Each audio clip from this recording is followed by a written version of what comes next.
Inclusion to me means looking around where you work and seeing not only an extension of the world that you came from, but also a world that you're helping shape.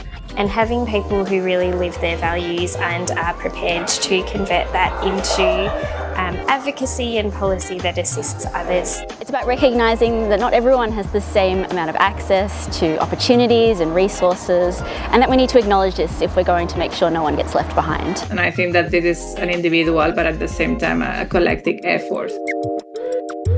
I think I inspire inclusion by not being afraid to use my voice. There's no hierarchy at the meeting table. Everyone is treated equally and fairly. One of the things that I've been really working on more recently is including the voices and perspectives of researchers, local students, research assistants, NGOs. So I'm researching queer women's representation on YouTube. So I also do interviews sometimes with queer women from culturally diverse backgrounds. I feel I'm inspired by listening to their queer experiences, and it's also a way to reflect and make changes for inclusion from research to real life. My work looks at hate speech against women, so I guess the really obvious answer for me is that the work I do aims to inspire inclusivity through substantive analysis of how law is and how it can change.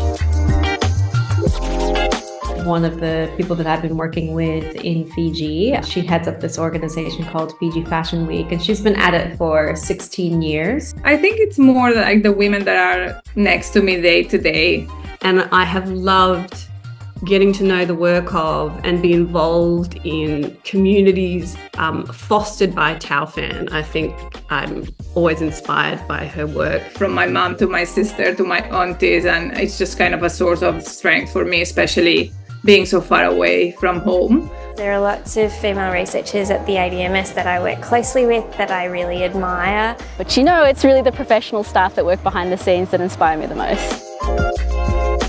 I honestly think that it's, not one single or simple answer, and I think when we try to start distilling it down to a simple answer, maybe we're starting to fail.